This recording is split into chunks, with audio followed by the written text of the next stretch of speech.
26 दिसंबर दिन गुरुवार को पड़ रही है सफला एकादशी। तो गुरु जी द्वारा बताए गए कुछ उपायों को आप करिए, आपकी सारी समस्याएं दूर होंगी। तो अभी तक अगर आपने हमारे चैनल को सब्सक्राइब नहीं किया है तो जल्दी से सब्सक्राइब करिए। आइए सुनते हैं। शिव पर चढ़ी गई भस्म, शिव पर चढ़ाया गया जल, शिव पर चढ़ाई गई बेलपत्र, शिव पर चढ़ाया गया एक अक्षत, शिव पर चढ़ाया गया चंदन, अबीर, गुलाल, शिव पर चढ़ाया गया पंचामृत, शिव पर चढ़ाया गया गाय का दूध।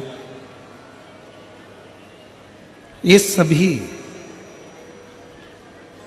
जो भी सामग्री हम भगवान शंकर को समर्पित करते हैं, केवल शिव को समर्पित नहीं करी गई है, समर्पित करने के बहाने हमारे जैसे जीवों का जो संपूर्ण संसार सागर में ना जाने कितना झूठ, कितना कपट, कितना छल, कितनी बेईमानी, कितना पाप, कितना असत्य कहीं ना कहीं मनुष्य की देह से हो जाता है, उस देह से मुक्ति का एक बिंदु है।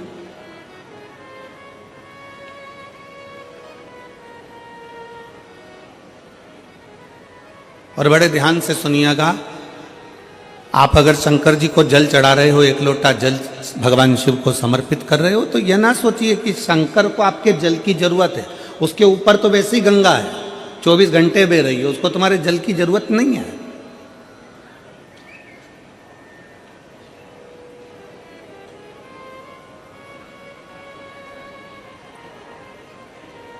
आप देवादिदेव महादेव को अगर एक लोटा जल चढ़ा रहे हो तो यह विचार ना करिए कि शंकर को तुम्हारे जल की जरूरत है।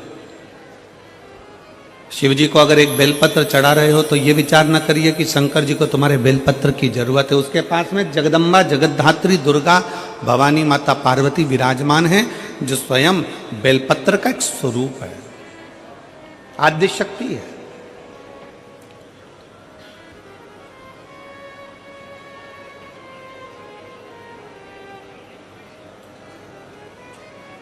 भगवान शंकर को अगर दिया लगा रहे हो, तो दीपक जला रहे हो, दिया लगा रहे हो, तो ये ना सोचिए कि हम भगवान शंकर को दीप लगा रहे हैं। उसको तुम्हारे दीप की जरूरत नहीं है, उसके मस्तक पर चंदा विराजमान है।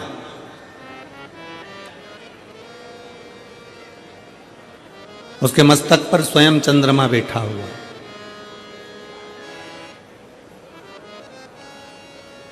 भगवान शंकर को तुमसे कुछ भी नहीं चाहिए, कुछ भी नहीं। आप अगर विचार करो कि मैं शंकर जी को जल चढ़ा रही हूं, शंकर जी को जल की जरूरत है नहीं है। जो जल आप शंकर भगवान को चढ़ा रहे हो, शिव को तुम्हारे जल की जरूरत नहीं है। शंकर जी को जो जल चढ़ा रहे हो, वो जल की जरूरत तुमको है। जिस दिन तुम्हारा दुख का समय आएगा, तुम्हारा चढ़ाया गया एक लोटा तुम्हारे सामने आकर खड़ा होगा। जो तुमने भगवान को दिया है, जो तुमने भगवान को प्रदान किया है, जो तुमने भगवान को दिया है, एक चरित्र आता है, स्मरण में रहे आपके। एक राजा ने अपने नगर में सूचना कर दी कि मुझे नहीं मालूम कि मरने के बाद क्या होता है। एक राजा ने सूचना कर दी कि मुझे नहीं मालूम कि कब्र के अंदर होता क्या है। जब किसी व्यक्ति को दफना देते हैं, किसी व्यक्ति को भूमि की समाधि दे देते हैं, तो उसके साथ होता क्या है मुझको नहीं मालूम।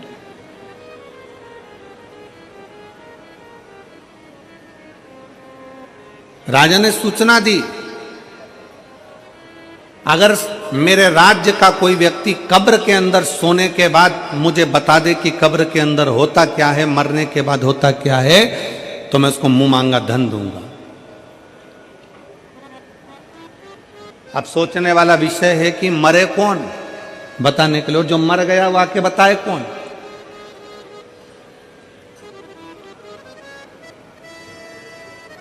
कोई हमसे पूछे कि गुरु जी तुमने कहीं स्वर्ग देखा है, तुमने कहीं नरक देखा है, तो शिव महापुराण की कथा कहती है कि जो चले जाता है वो आकर बताता नहीं है कि वो स्वर्ग में है कि नरक में है, पर इतना जरूर है कि अगर आप शिव महापुराण की कथा के अंदर बैठे हो, आप शंकर को एक लोटा जल चढ़ा रहे हो, आप पंचाक्षर मंत्र नमः शिवाय कर रहे हो, आप षडाक्षर मंत्र ओम नमः शिवाय कर रहे हो, आप राम नाम कृष्ण नाम शिव नाम जप रहे हो, श्री शिवाय नमस्तुभ्यम बोल रहे हो, आप देवी की आराधना कर रहे हो, आप शंकर की आराधना कर रहे हो, आप भूखे को भोजन करा रहे हो, आप प्यासे को पानी पिला रहे हो, किसी की शिक्षा की व्यवस्था कर रहे हो, किसी की औषधि की व्यवस्था कर रहे हो, तो समझ लेना कि आप स्वर्ग में निवास कर रहे हो, आप नरक में नहीं रह रहे। ये पृथ्वी ही स्वर्ग है, ये भूमंडल ही स्वर्ग है।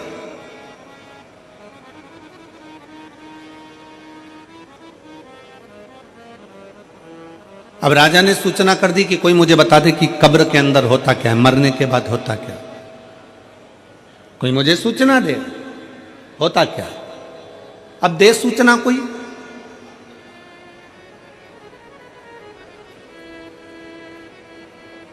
एक सिर फिरा था,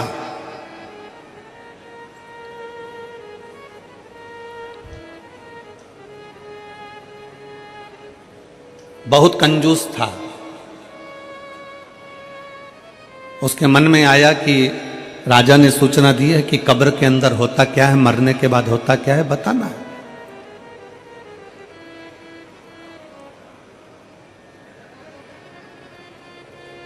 और मुंह मांगा इनाम दिया जाएगा, मुंह मांगा धन दिया जाएगा, ठीक है।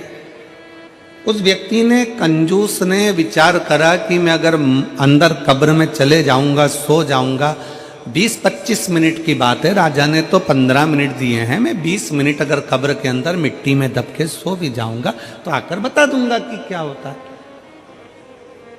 ठीक है। उस व्यक्ति ने राजा के पास जाकर कह दिया कि मैं कब्र के अंदर जाने को तैयार हूं, मैं मरने को तैयार हूं, मैं बताने को तैयार। राजा ने कहा ठीक है, तैयारी करो। कब्र खोदी गई, उस व्यक्ति को लेकर आ रहे थे, पीछे उसके एक भिखारी पड़ गया, भैया थोड़ा सा दान दे दो ना, भैया तुम मरने जा रहे हो, तुम कब्र में सोने जा रहे हो, ए भैया थोड़ा सा दान दे दो ना। भिखारी कहे भैया भिक्षा दे दो ना, भैया मेरे कटोरे में कुछ डाल दो ना, भैया कुछ दे दो ना। अब वो भिखारी तो सोच रहा था कि मैं वापिस आऊंगा और सोने ही सोने की रकम मिलेगी, बस। अब ये भिखारी और वो कंजूस अलग, इसको क्या दूं। सामने पड़ा था कचरा, पत्तियों के थोड़े थोड़े जो सूखी पत्तियां पड़ी थी, वो पत्तियां उसने उठाई और उसके कटोरे में डाल दी भिखारी के, ले ये ले तेरे कटोरे में मैंने दे दिया दान, बस यहां से जा, चल जा यहां से। और कटोरे में वो सूखी पत्तियां, पेड़ की सूखी पत्तियां, कचरा उठाकर डाला। भिखारी कचरा लेकर चले गया। इस व्यक्ति के लिए कब्र खोदी गई, उसको अंदर सुलाया गया, उस पे मिट्टियां डाली गई, मिट्टियां डालकर पूरा की पूरा पैक करा गया। अब जितनी जितनी मिट्टी डलती जा रही थी, उतना उतना उसका मन घबराते जा रहा था कि अब तो मरना निश्चित है, अब जीवित रहूंगा ही नहीं तो बताऊंगा कैसे, धन किससे लूंगा, पैसा किससे लूंगा, मेरे तो प्राण ही चले जाए।